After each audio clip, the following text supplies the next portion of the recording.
Assalamualaikum warahmatullahi wabarakatuh. Selamat pagi, siang, sore, malam Bapak dosen dan teman-teman sekalian. Perkenalkan, nama saya Ahmad Adri Farul, NPM 242304999 dari program studi PJKR Fakultas FPI PSKR Universitas PGRI Semarang.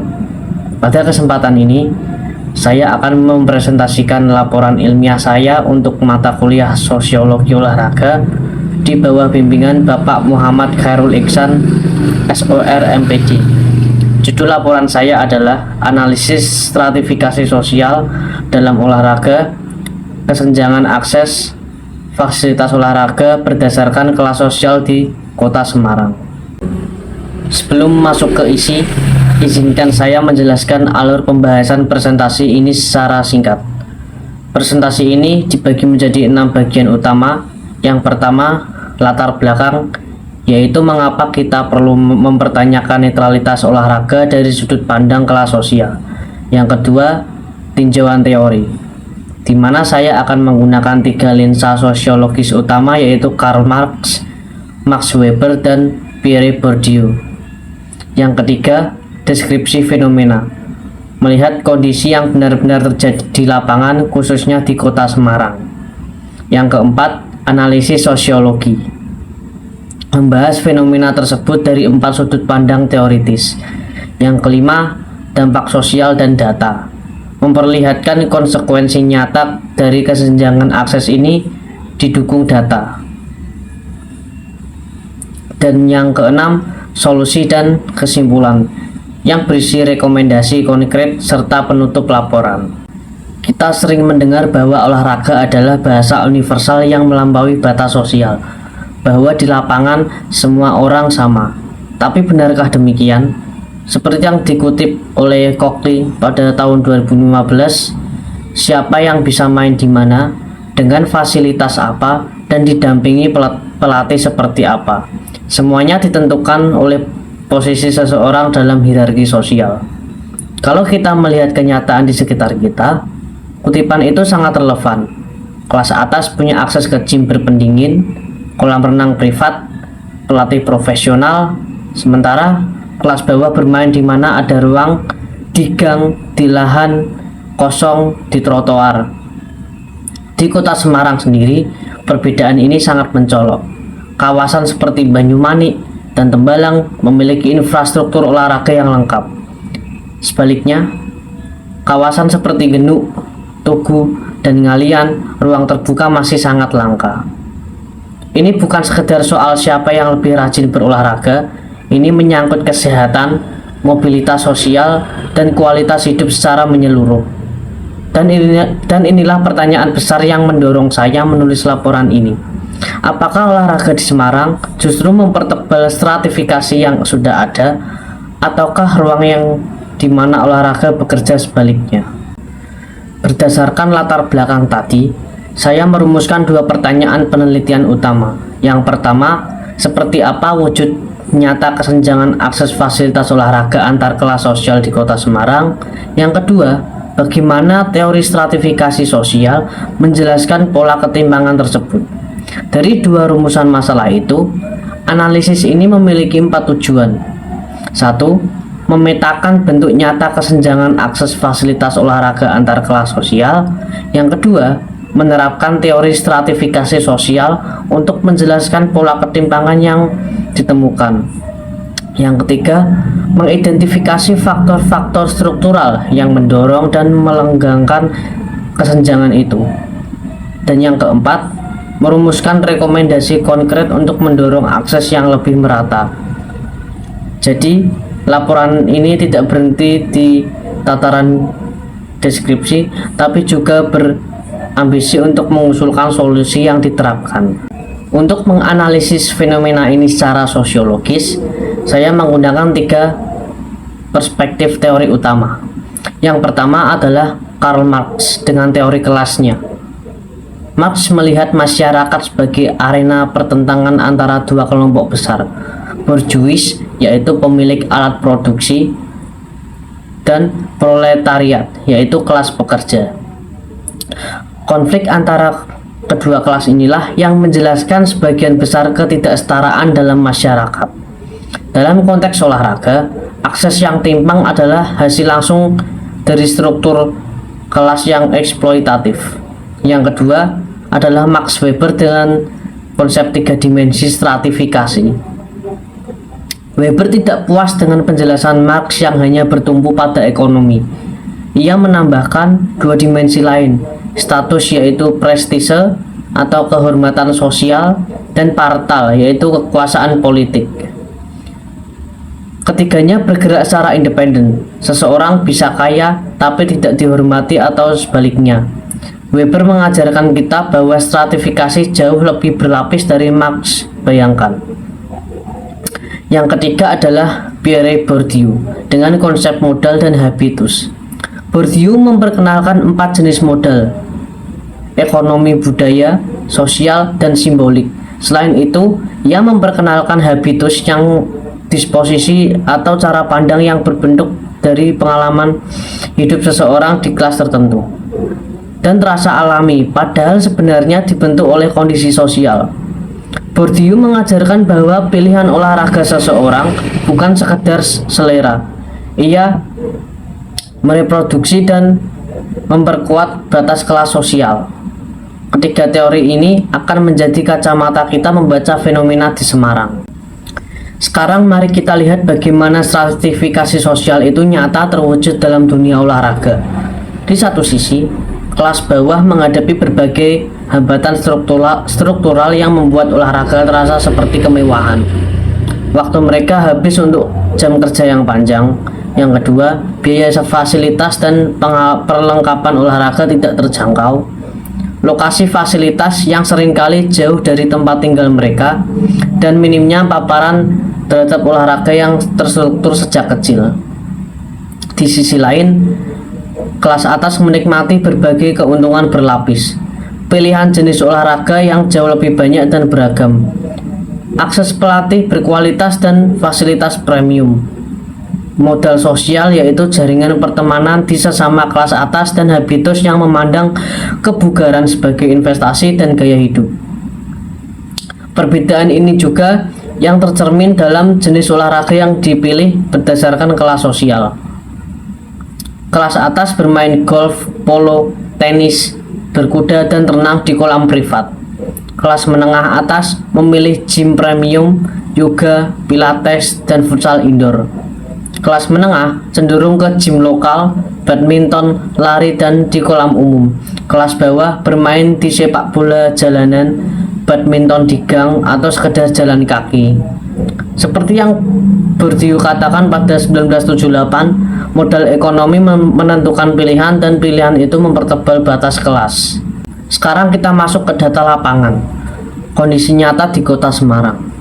Semarang adalah kota dengan lebih dari 1,7 juta penduduk. Namun, berdasarkan data Dispora Kota Semarang tahun 2024, total fasilitas olahraga yang tercatat hanya 71 fasilitas untuk seluruh kota. Yang mengejutkan adalah distribusinya. Banyumanik memiliki 15 fasilitas sendiri, sementara Tugu hanya memiliki 1 fasilitas. Ini bukan sekedar angka, ini mencerminkan dua wajah kota yang sama. Di kawasan elit seperti Candi, Banyumanik, Graha Padma, ada Celebrity Fitness dan Gold Gym. Di mall besar dengan iuran bisa mencapai 400.000 hingga 1.500.000 per bulan, yang bisa melebihi separuh UMK Semarang. Ada lapangan tenis di dalam kompleks perumahan tertutup, kolam renang privat, dan futsal indoor berbayar. Di kawasan padat seperti Tanjung Mas, Genduk Sari, dan Semarang Utara, ruang terbuka sudah beralih fungsi menjadi parkir, lapak pedagang, atau bangunan permanen. Anak-anak bermain bola di gang sempit atau lahan kosong seadanya. Kolam renang publik yang terjangkau nyaris tidak ada, dan fasilitas publik baru hampir tidak pernah dibangun di kawasan berpenghasilan rendah. Jadi setidaknya ada 3 lapis kesenjangan yang terjadi. Kesenjangan fisik dalam hal ketersediaan dan kualitas fasilitas, kesenjangan ekonomi dalam hal kemampuan membayar, dan kesenjangan informasi, banyak warga tidak tahu program atau fasilitas apa yang tersedia. Slide ini memperjelas gambaran distribusi fasilitas olahraga per kecamatan di Kota Semarang. Dari peta distribusi ini, kecamatan dibagi menjadi 3 kategori. Kawasan dengan fasilitas memadai, yaitu yang memiliki 9 fasilitas atau lebih, tersebar di kecamatan-kecamatan tengah dan selatan kota yang identik dengan kawasan ekonomi menengah ke atas. Yang kedua, kawasan menengah. Antara 5 hingga 8 fasilitas ada di kecamatan yang tengah berkembang. Yang ketiga, kawasan minim fasilitas. 4 fasilitas atau kurang justru terdapat di kecamatan-kecamatan pinggiran yang padat penduduk dan berpenghasilan rendah. Ada 3 temuan kunci dari data ini. Pertama, Banyumanik memiliki fasilitas 15 kali lebih banyak dari kecamatan Tugu. 1 kecamatan versus 1 kecamatan, tetapi dibedakan oleh jurang yang luar biasa. Yang kedua, kecamatan-kecamatan pinggiran seperti Tugu, Genuk, dan Mijen secara total hanya memiliki 5 fasilitas. Yang ketiga, tidak ada satupun kolam renang atau lapangan tenis di kecamatan-kecamatan berpenghasilan rendah. Ini bukan ketidaksengajaan, ini adalah cerminan dari bagaimana kebijakan tata kelola secara diam-diam memihak kelompok tertentu. Data pada slide ini berasal dari survei yang dilakukan pada Februari hingga Maret 2026 dengan responden sebanyak 200 orang di Kota Semarang.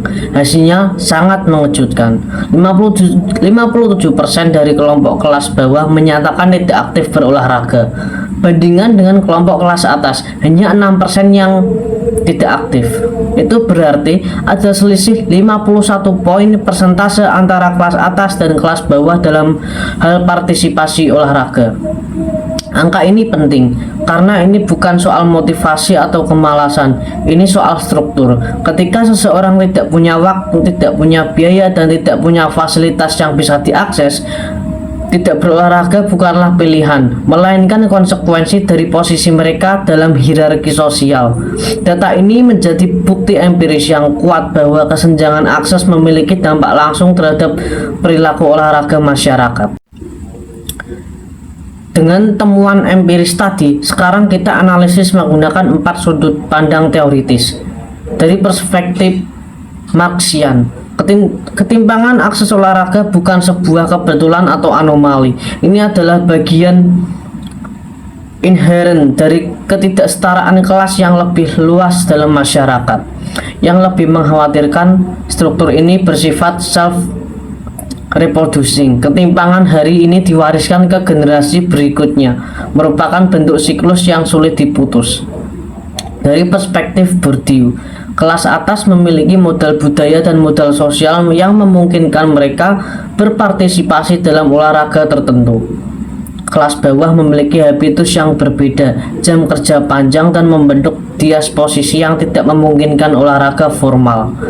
Dan ini bukan karena mereka malas atau tidak peduli kesehatan, ini karena kelas membentuk cara hidup mereka. Dari perspektif Weber, bergabung dengan fitness center premium bukan semata soal olahraga. Ini tentang berafiliasi dengan kelompok status sosial tertentu. Keanggotaan eksklusif menjadi sinyal kelas yang dikonfirmasi oleh lingkungan sosial. Olahraga menjadi penanda status, bukan sekedar aktivitas fisik.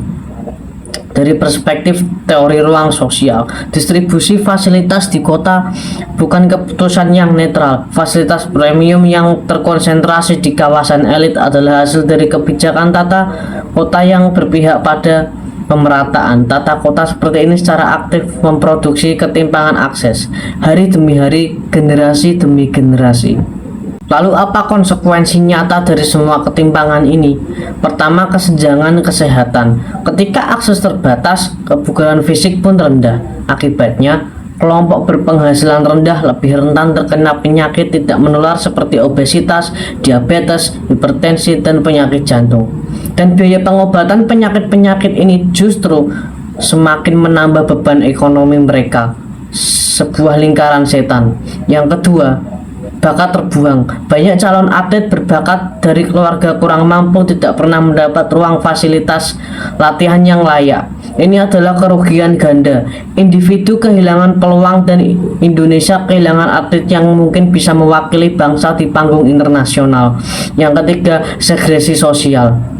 Fasilitas premium menjadi kantong sosial eksklusif. Orang hanya bertemu sesama kelas yang sama. Olahraga seharusnya menjembatani perbedaan, justru mempertegas pemisahan antar kelompok sosial.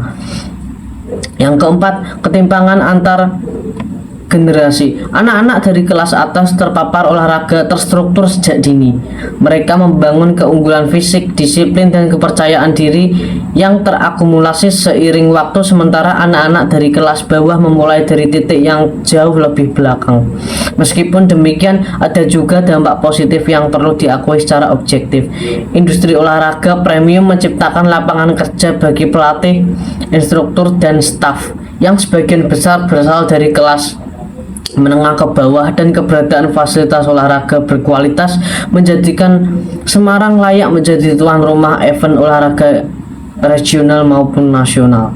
Namun, siklus ketimpangan ini tidak bisa diputus hanya dengan membangun 1-2 fasilitas baru. Dibutuhkan intervensi yang lebih sistemik. Berdasarkan analisis yang sudah kita bahas, saya mengusulkan solusi melalui 3 lapis intervensi. Lapis pertama, dari pemerintah kota, tambah anggaran pembangunan fasilitas olahraga publik yang berbasis data ekonomi sosial wilayah, bukan asumsi. Buat program beasiswa atau subsidi olahraga untuk keluarga kurang mampu. Mewajibkan pengembang perumahan untuk menyediakan ruang terbuka olahraga sebagai bagian dari izin pembangunan. Buka fasilitas olahraga di sekolah negeri dan kampus untuk umum di luar jam belajar.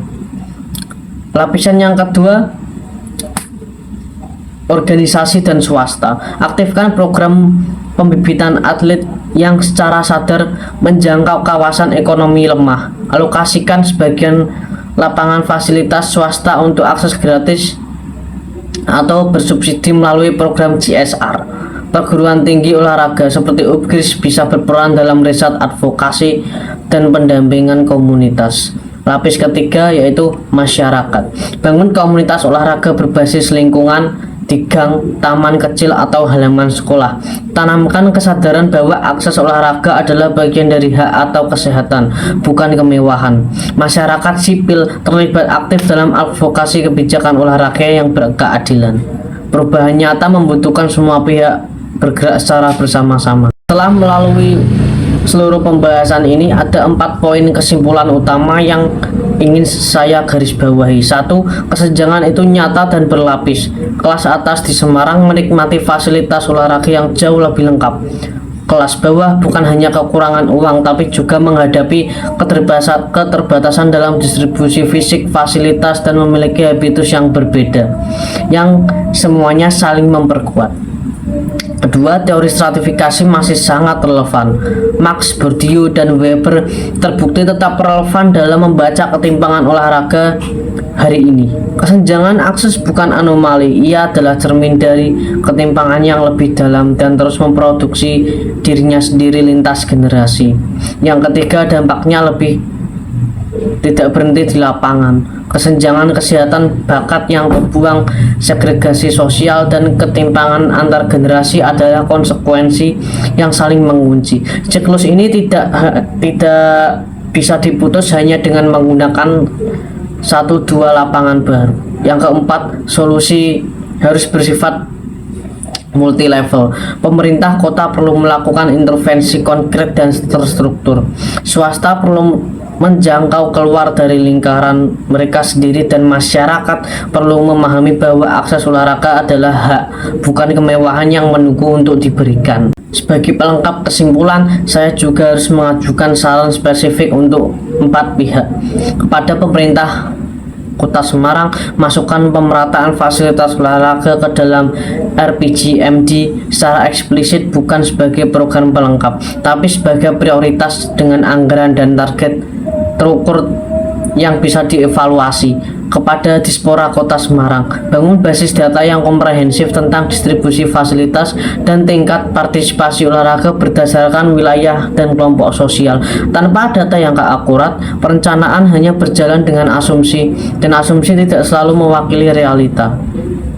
Kepada akademisi dan peneliti, perbanyak peneliti empiris di bidang sosiologi olahraga dalam konteks Indonesia. Konteks kita tidak terlalu spesifik dan kompleks untuk terus bergantung pada teori dan temuan di luar negeri. Pada rekan-rekan mahasiswa prodi olahraga termasuk kita semua di ruangan ini, bahwa kesadaran sosial ke dalam praktik keprofesian kita di masa depan, seseorang pelatih atau pengelola fasilitas yang peka terhadap isu ketimpangan akses bisa membuat perbedaan nyata, dan itu bisa dimulai kita sebelum kita lulus. Demikianlah presentasi saya hari ini. Olahraga pada hakikatnya adalah ruang yang seharusnya terbuka untuk semua, tempat di mana bakat, kerja keras, dan semangat menjadi ukuran satu-satunya. Namun selama fasilitas, peluang, dan informasi masih terdistribusi secara tidak merata, olahraga akan terus mencerminkan bahkan mempertegas ketimpangan yang ada di masyarakat luas. Seperti yang ditulis di slide ini, akses olahraga yang adil bukan soal kemewahan yang ditunggu, melainkan bagian dari hak yang bisa dan perlu diperjuangkan. Saya berharap laporan ini bisa menjadi salah satu langkah kecil dalam mendorong percakapan yang lebih luas tentang keadilan dalam olahraga, khususnya di Kota Semarang. Terima kasih kepada Bapak Muhammad Khairul Iksan, SOR MPD, atas bimbingannya, dan kepada seluruh teman-teman yang telah mendengarkan dengan seksama. Saya membuka kesempatan untuk tanya jawab dan diskusi. Wassalamualaikum warahmatullahi wabarakatuh.